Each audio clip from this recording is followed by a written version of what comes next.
Hello friends, कैसे हैं आप सभी। आशा करती हूँ आप सभी बहुत ही अच्छे होंगे। स्वागत है आप सभी का हमारे यूट्यूब चैनल स्मार्ट स्टडी 101 पर और मैं हूँ दिव्या वर्मा। दोस्तों, आज का टॉपिक है हिंदू टेम्पल आर्किटेक्चर, हिंदू मंदिर स्थापत्य कला। तो इस वीडियो में हम लोग मंदिर स्थापत्य के बारे में पढ़ेंगे। मंदिर किस प्रकार से बनाए जाते हैं, उसमें कौन कौन से भाग होते हैं, मंदिर की कितनी शैलियाँ होती हैं, तो सारा कुछ यहाँ पर आप लोगों को बताया जाएगा। और वीडियो अगर आप लोगों को पसंद आती है, आपके लिए हेल्पफुल रहती है, तो प्लीज़ दोस्तों आप लोगों से रिक्वेस्ट है, वीडियो को लाइक शेयर ज़रूर कीजिएगा। और इसी प्रकार की अन्य वीडियोस देखने के लिए, हमारे साथ जुड़ने के लिए इस चैनल को सब्सक्राइब भी कर लीजिएगा। दोस्तों, हम आपकी सहायता करने के लिए टेलीग्राम चैनल पर भी उपलब्ध हैं, तो आप चाहें तो हमें वहां भी ज्वाइन कर सकते हैं। टेलीग्राम चैनल की लिंक मैं इस वीडियो के कमेंट बॉक्स में पिन कर दूंगी, तो सभी लोग जाकर ज्वाइन कर लीजिएगा। और दोस्तों, पढ़ने के साथ ही साथ आप लोग अपने नोट्स भी बनाते रहिएगा, जो आगे आप लोगों के लिए ही हेल्पफुल रहेंगे। बहुत सारे विद्यार्थी नोट्स की मांग करते हैं, नोट्स कहाँ पर मिलेंगे पूछते हैं। तो देखिए, नोट्स कहीं पर भी नहीं मिलेंगे। मेरा मानना ये है कि जो विद्यार्थी पढ़ने वाले हैं वो अपने नोट्स स्वयं बना लेंगे, और जिनको नहीं पढ़ना है, एग्ज़ाम के एक दिन पहले देखते हैं, एक घंटे पहले देखते हैं, तो उनको नोट्स की ज़रूरत भी क्या है। उन लोगों के लिए यही सही है कि वीडियो को 2-4 बार और देख लें, तो चीज़ें उनको और अच्छे से याद हो जाएंगी। ठीक है, और जिनको पढ़ना है अच्छे से वो अपने नोट्स बना लेंगे। तो चलिए फिर पढ़ना स्टार्ट करते हैं। मंदिर स्थापत्य। देखिए, मंदिर क्या होता है? देवी या देवता का निवास स्थान। ऐसी जगह जहाँ पर देवी या देवता रहते हैं उसे क्या कहते हैं? मंदिर। मंदिर में देवी या देवता का निवास स्थान होता है, ऐसे कह लीजिए। या फिर ऐसी जगह जहाँ पर देवी या देवता रहते हैं, वहाँ पर उनकी मूर्तियाँ बनी होती हैं, लोग पूजा करने जाते हैं, उस स्थान को हिंदू धर्म में क्या कहते हैं? मंदिर। मंदिर निर्माण की प्रक्रिया तो मौर्य काल से ही आरंभ हो गई थी, लेकिन आगे चलकर उसमें सुधार हुआ और गुप्त काल को मंदिरों की विशेषताओं से युक्त देखा जाता है। देखिए, मौर्य काल से मंदिर बनना स्टार्ट हो गए थे, लेकिन अच्छे और भव्य मंदिर बनना गुप्त काल से शुरू हुए। संरचनात्मक मंदिरों के अलावा एक अन्य प्रकार के मंदिर थे जो चट्टानों को काटकर बनाए जाते थे। इनमें प्रमुख है महाबलीपुरम का रथ मंदिर, जो 5वीं शताब्दी ईस्वी का है। तो देखिए, मंदिर दो प्रकार के बनाए गए हैं। पहले संरचनात्मक, यानी सामग्री को जोड़ जोड़कर, जैसे मंदिर बनाए जाते हैं, आप लोगों ने देखे होंगे, जैसे मकान बने होते हैं, इसमें ईंटें, मोरंग, सीमेंट, सरिया, इन चीज़ों को जोड़कर मंदिर का निर्माण किया जाता है। लेकिन एक मंदिर होते हैं जिनमें क्या होता है, बड़ी सी चट्टान को काट कर, तराश कर उसमें से मंदिर निकाले जाते हैं। तो इस प्रकार का मंदिर कौन सा है? महाबलीपुरम का रथ मंदिर। ये बड़ी सी चट्टान को काट कर बनाया गया है। ठीक है। गुप्तकालीन मंदिर आकार में बेहद छोटे होते हैं। एक वर्गाकार चबूतरा जो ईंटों का होता है, जिस पर चढ़ने के लिए सीढ़ी है, तथा बीच में चौकोर कोठरी जो गर्भगृह का काम करती है। तो गुप्त काल में मंदिर कैसे बने हैं? बेहद छोटे हैं। एक चबूतरा बना होता है वर्गाकार, जिस पर चढ़ने के लिए सीढ़ियाँ बनाई जाती हैं, और बीचों बीच में एक चौकोर कोठरी जैसा स्थान होता है, जिसे क्या कहते हैं? गर्भगृह। और गर्भगृह क्या होता है? ऐसी जगह जहाँ पर मूर्ति स्थापित होती है, मूर्ति रखी होती है, जिसकी पूजा की जाती है, उसे क्या कहते हैं? उस मतलब जो कमरा होता है उसे क्या कहते हैं? गर्भगृह। देखिए, यहाँ पर ये मंदिर का चित्र बना हुआ है। मंदिर सभी लोग गए होंगे, ऐसा कोई नहीं होगा जो मंदिर गया ना हो। लेकिन मंदिर के किस भाग को क्या कहते हैं, ये बहुत कम ही लोग जानते होंगे। जिसने पढ़ा होगा केवल उसी को पता होगा। बाकी मंदिर में जाने से, मंदिर को देखने से आपको नहीं पता चलेगा कि किस भाग को क्या कहते हैं। तो चलिए फिर समझ लेते हैं। देखिए, ये जो नीचे का भाग है जिस पे ये मंदिर टिका हुआ है, इसे कहते हैं अधिष्ठान, या फिर बेसमेंट, या फिर आधार। फिर मंदिर में जाने के लिए यहाँ पर जो सीढ़ियाँ बनी होती हैं, इन्हें कहते हैं सोपान। ठीक है। और फिर अगला दिया है जगती।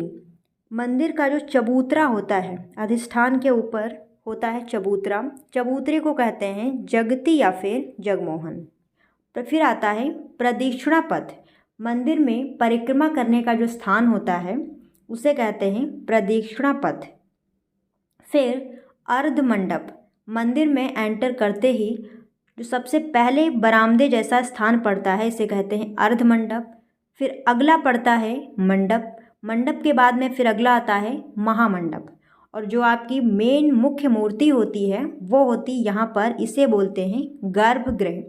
मंदिर का जो मुख्य भाग होता है वो होता है गर्भगृह।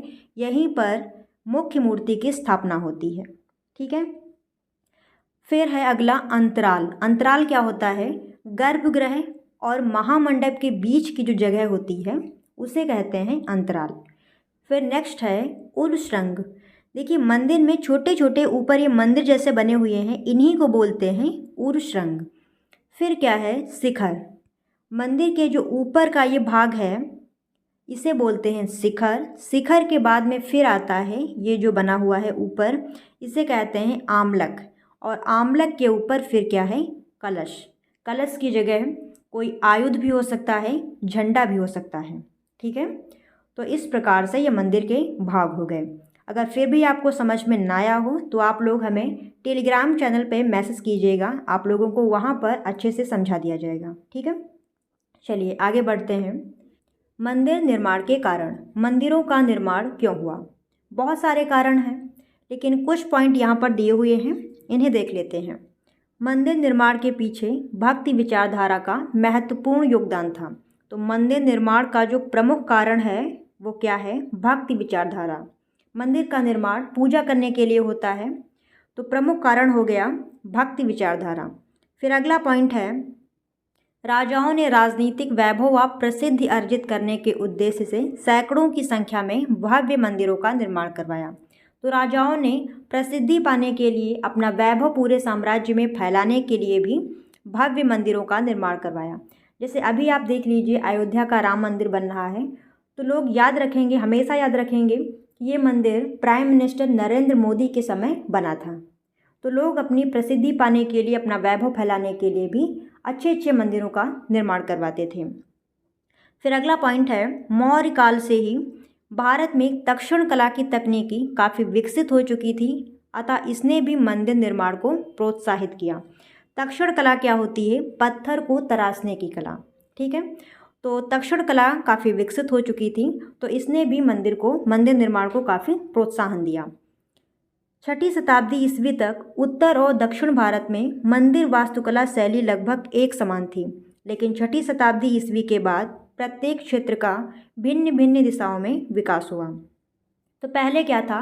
दक्षिण भारत और उत्तर भारत के मंदिर लगभग एक ही जैसे बनते थे, लेकिन धीरे धीरे दोनों में अंतर आना स्टार्ट हुआ। और फिर आगे हिंदू धर्म के मंदिरों के निर्माण में 3 प्रकार की शैलियों का प्रयोग किया गया। अब कौन कौन सी शैलियाँ हैं मंदिर निर्माण की शैलियाँ? तो मंदिर निर्माण की प्रमुख 3 शैलियाँ हैं। पहली है नागर, दूसरी है द्रविड़ और तीसरी है वेसर। नागर शैली उत्तर भारत की है, द्रविड़ शैली दक्षिण भारत की है, और जो वेसर शैली है ये नागर और द्रविड़ दोनों शैलियों का मिश्रण है। तो अब इन शैलियों के बारे में हम लोग आगे पढ़ लेते हैं डिटेल से। अब देखिए यहाँ पर ये मंदिर बने हुए हैं। ये जो मंदिर है, पहला मंदिर, ये नागर शैली का है। ठीक है। फिर जो दूसरा मंदिर है ये है द्रविड़ शैली का, और ये तीसरा मंदिर है वेसर शैली का। तो देखिए यहाँ पर इस प्रकार से मंदिर बनने स्टार्ट हुए। अब आगे पढ़ते हैं इन शैलियों के बारे में। तो सबसे पहले हम लोग पढ़ेंगे नागर शैली के बारे में, जो उत्तर भारत में चली। इसका समय है 7वीं सदी से 13वीं सदी। पहला पॉइंट है, नागर शैली के मंदिरों का मुख्य केंद्र उत्तर भारत, उड़ीसा, मध्य प्रदेश, गुजरात, राजस्थान और उत्तर प्रदेश, बंगाल, बिहार, यहाँ के मंदिर शामिल हैं नागर शैली में। ठीक है, राज्य दिए हुए हैं। फिर अगला पॉइंट है, नागर शैली के मंदिरों में जगती या जगमोहन यानी कि जो उसका चबूतरा होता है ये कैसा बनता था? वर्गाकार। फिर अगला पॉइंट, शिखर के सर्वोच्च भाग पर आमलक एवं कलश बना होता है। अभी आप लोगों को बताया गया था कि आमलक क्या होता है। आमलक के ऊपर ही कलश बना होता था। इसका शिखर चतुष्फलकी होता था, यानी कि इसमें 4 फलक होते थे। इसका शिखर ऊंचाई के क्रम में ऊपर की ओर पतला होता जाता है। नागर शैली की तुलना महिला के शरीर से की जाती है। ध्यान रखिएगा, जो नागर शैली की तुलना है ये महिला के शरीर से की जाती है, और ऊपर की तरफ इसका जो क्रम है वो पतला होता जाता है। गर्भगृह के चारों तरफ अंतराल होता है, जिसका प्रयोग प्रदक्षिणा पथ के रूप में किया जाता है। तो जो गर्भगृह बना होता है यानी जहाँ पर मूर्ति की स्थापना होती है उसके पास में ही प्रदक्षिणा पथ बना होता है जो कि परिक्रमा के काम आता है, परिक्रमा की जाती है। ठीक है। अगला पॉइंट है, इस शैली का प्रारंभ गुप्त काल के देवगढ़ के दशावतार मंदिर से होता है। नागर शैली का प्रारंभ यानी नागर शैली का जो पहला मंदिर है वो कौन सा है? देवगढ़ का दशावतार मंदिर। और इस मंदिर के बारे में आपको पढ़ाया भी जा चुका है, पिछली वीडियोस में देखिए, आपको मिल जाएगा। बड़े नागर मंदिरों में गर्भगृह के सामने अन्य संरचनाएं जैसे मंडप, अर्धमंडप, नाट्य मंडप इत्यादि बने होते हैं। अभी आपको दिखाया गया था, जैसे ये बना हुआ है, तो ये है मेन मंदिर गर्भगृह, और उसके आगे जो बने हुए हैं इन्हीं को कहते हैं, ये है महामंडप, फिर मंडप, अर्धमंडप और इसी प्रकार से बने होते हैं आगे। ठीक है, तो समझ गए ये चीज़ आप। कुछ स्थानों पर नागर मंदिर पंचायतन शैली में भी बने हैं, जिसके तहत विशाल मंदिर को केंद्र में तथा 4 कोनों पर सहायक देवी देवताओं के मंदिर बनाए जाते हैं। देखिए पंचायतन मंदिर क्या होते हैं समझ लेते हैं। जैसे ये स्थान है तो यहाँ बीच में मुख्य मंदिर बना हुआ है और यहाँ कोनों पर, यहाँ पर भी छोटे छोटे मंदिर बने हुए हैं, सहायक देवी देवताओं के मंदिर बने हुए हैं। जैसे बीच में यहाँ अगर जो शिव जी का मंदिर है तो आसपास पार्वती का है, गणेश का है, नंदी की प्रतिमा बनी हुई है, इस प्रकार से बनाए जाते हैं। तो ये मंदिर पंचायतन शैली के अंतर्गत आते हैं। ठीक है। अगला पॉइंट है, नागर शैली का सर्वश्रेष्ठ मंदिर उड़ीसा का लिंगराज मंदिर है। नागर शैली का जो सबसे अच्छा मंदिर है, सर्वश्रेष्ठ मंदिर है, वो है उड़ीसा का लिंगराज मंदिर। अगला पॉइंट है, गर्भगृह के बाहर गंगा और यमुना नदी की देवी की छवियों की उपस्थिति। तो यहाँ के मंदिरों के गर्भगृह के बाहर गंगा और यमुना की मूर्तियाँ बनाई जाती थीं। और मूर्तियाँ बनाने के पीछे उद्देश्य क्या था? जैसे कोई भी व्यक्ति घर से मंदिर जाने के लिए निकला तो घर से तो नहा धोकर ही निकलता है, कोई भी हो, मंदिर जाना है तो नहा धोकर साफ़ सुथरे कपड़े पहनकर निकलता है, लेकिन रास्ते में जाते जाते वह अपवित्र हो जाता है। तो मंदिर के बाहर जैसे ये मंदिर बना हुआ है और मंदिर के दोनों साइड में, जैसे यहाँ पर एक साइड हो गया और ये दूसरा साइड हो गया, तो एक तरफ गंगा की, दूसरी तरफ यमुना की, इस प्रकार से मूर्तियाँ बना दी जाती थी। तो कोई भी व्यक्ति अब मंदिर के अंदर प्रवेश कर रहा है तो ऐसा माना जाता था कि उसने गंगा और यमुना को पार कर लिया, गंगा यमुना नहा लिया। तो गंगा यमुना ये 2 नदियाँ हिंदू धर्म की पवित्र नदियाँ मानी जाती हैं। तो ऐसा माना जाता है कि कोई भी व्यक्ति मंदिर के अंदर प्रवेश कर रहा है तो गंगा और यमुना की मूर्तियों को पार करके मंदिर के अंदर वह पहुंचा और ये दोनों पवित्र नदियां हैं तो वह भी पवित्र हो गया। गंगा यमुना पार कर लिया, गंगा यमुना नहा लिया और वह पवित्र हो गया। तो इस प्रकार की धारणा थी। ठीक है, क्लियर हुआ इतना? आगे बढ़ते हैं, अगली आती है द्रविड़ शैली। द्रविड़ शैली का समय है 7वीं से 18वीं शती और ये कहाँ चली? दक्षिण भारत में। ये आपका भारत है, तो भारत का जो ऊपर का भाग है ये उत्तर भारत है और नीचे का दक्षिण भारत। तो यह शैली कहाँ चली? दक्षिण भारत में।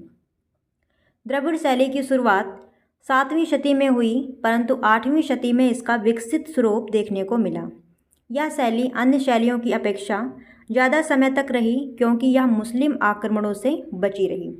यहाँ तक मुस्लिम आक्रमण नहीं हो पाए, इसलिए यह शैली काफ़ी समय तक रही। द्रविड़ शैली के मंदिर प्रमुख रूप से दक्षिण भारत में बनाए गए हैं। यह शैली मुख्य रूप से तमिलनाडु, केरल, दक्षिणी आंध्र प्रदेश और दक्षिणी कर्नाटक में पाई जाती है। इस शैली में जगमोहन जगती आयताकार होती है। देखिए नागर शैली में जगती कैसी थी? वर्गाकार, और द्रविड़ शैली की जगती कैसी है? आयताकार। जगती यानी कि जो चबूतरा होता है वो कैसा है? यहाँ का आयताकार। इसका शिखर अष्टफलकी मीनार नुमा होता है। ऊंचे उठते भाग को विमान कहा जाता है। इसका जो शिखर है वो अष्टफलकी मीनार नुमा होता है, जैसे मीनार बनाई जाती हैं। मुस्लिम धर्म में मीनारों का निर्माण खूब हुआ है, देखा होगा आप लोगों ने। तो मीनार की तरह इसका शिखर होता है और शिखर का जो ऊंचा ऐसे इस तरीके का भाग होता है इसे कहते हैं विमान। शिखर के सर्वोच्च भाग पर स्तूपिका नामक संरचना बनी होती है।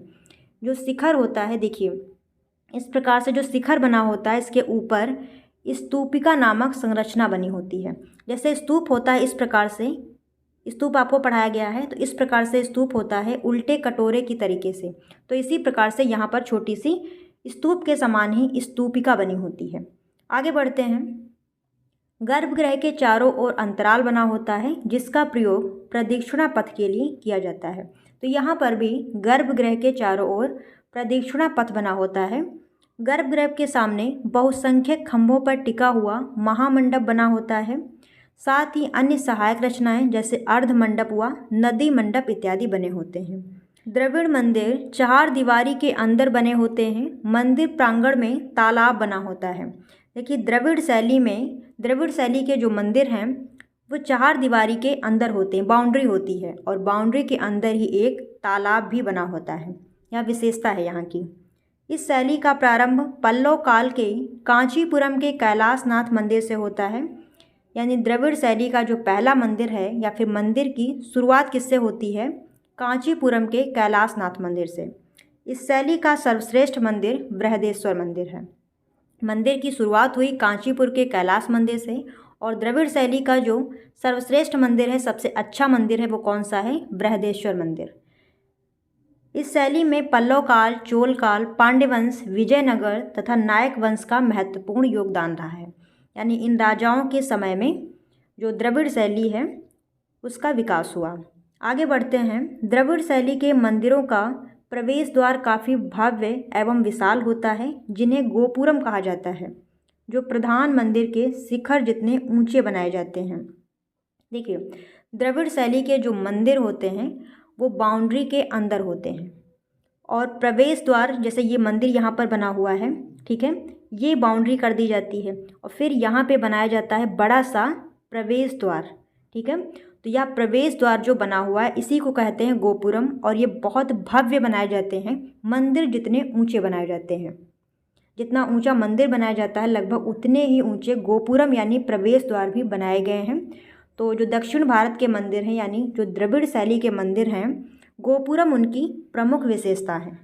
अगला पॉइंट है द्रविड़ शैली की पहचान विशेषताओं में चार दीवारी, गोपुरम यानी प्रवेश द्वार, वर्गाकार या अष्टकोणीय गर्भगृह, पिरामिडनुमा शिखर, मंडप, नदी मंडप, विशाल संकेंद्रित प्रांगण तथा अष्टकोणीय मंदिर संरचना शामिल है। तो द्रविड़ शैली की पहचान विशेषताओं में कौन कौन सी चीज़ें शामिल हैं?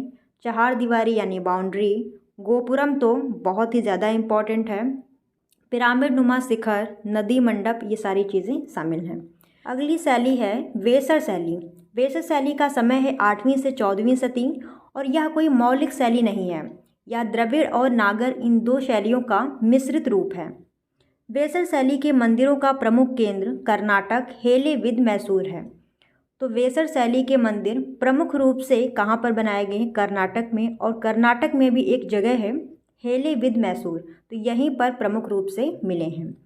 इसके अतिरिक्त यह शैली महाराष्ट्र, गोवा, आंध्र प्रदेश में भी प्रभावी रही है। प्रमुख केंद्र कर्नाटक है, बाकी अन्य जगहों पर भी वेसर शैली के मंदिर मिले हैं। वेसर शैली मौलिक शैली नहीं है, यह नागर और द्रविड़ शैलियों का मिश्रित स्वरूप है। अभी आप लोगों को बताया था मैंने कि वेसर शैली कोई मौलिक शैली नहीं है, यह नागर शैली और द्रविड़ शैली का मिश्रित स्वरूप है। तो इसमें कुछ चीज़ें नागर शैली की भी मिलेंगी और कुछ द्रविड़ शैली की भी। इस शैली की जगती या फिर जगमोहन कैसी है? वृत्ताकार या फिर अर्धवृत्ताकार, तथा शिखर भी जगमोहन की भांति नीचे से गोलाई लिए हुए ऊपर की तरफ पतला होता जाता है। वेसर मंदिर का आकार द्रविड़ मंदिरों जैसा होता है, इनका शिखर ढोलाकार होता है।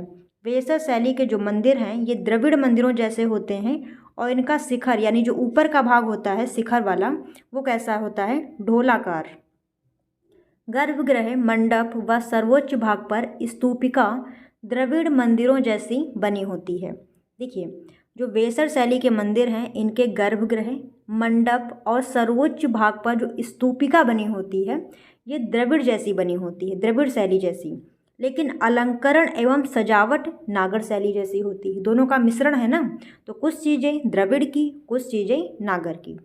इस शैली का प्रारंभ चालुक्यकालीन विरूपाक्ष मंदिर से माना जाता है। जो आपकी वेसर शैली है इसका प्रारंभ चालुक्यकालीन विरूपाक्ष मंदिर से माना जाता है। इस शैली का सर्वश्रेष्ठ मंदिर होयसल वंशी राजाओं द्वारा निर्मित होयसलेश्वर मंदिर है। और वेसर शैली का सर्वश्रेष्ठ मंदिर या सबसे अच्छा मंदिर कौन सा माना जाता है? होयसल वंशी राजाओं द्वारा निर्मित होयसलेश्वर मंदिर। इस शैली को चालुक्य शैली भी कहा जाता है। जो वेसर शैली है इस शैली को चालुक्य शैली भी कहते हैं। तो यहीं पर ये वीडियो समाप्त होती है। और आज हम लोगों ने क्या पढ़ा है, मंदिर किसे कहते हैं और मंदिर का निर्माण क्यों हुआ, क्यों मंदिर बनना स्टार्ट हुए, मंदिर की कितनी शैलियाँ हैं, उन शैलियों के बारे में। अब आगे की वीडियो में जो प्रमुख मंदिर हैं जो आपके पेपर में पूछे जा सकते हैं वो आपको नेक्स्ट वीडियो में बताए जाएंगे। तो आज के लिए बस यहीं तक। वीडियो अगर आप लोगों को पसंद आई हो, आपके लिए हेल्पफुल रही हो, तो प्लीज़ दोस्तों वीडियो को एक लाइक ज़रूर दीजिएगा और अपने सभी साथियों के साथ में इस वीडियो को शेयर भी कीजिएगा। फिर मिलते हैं दोस्तों ऐसे ही किसी नए वीडियो के साथ। तब तक आप जुड़े रहें हमारे साथ। धन्यवाद दोस्तों। जय हिंद।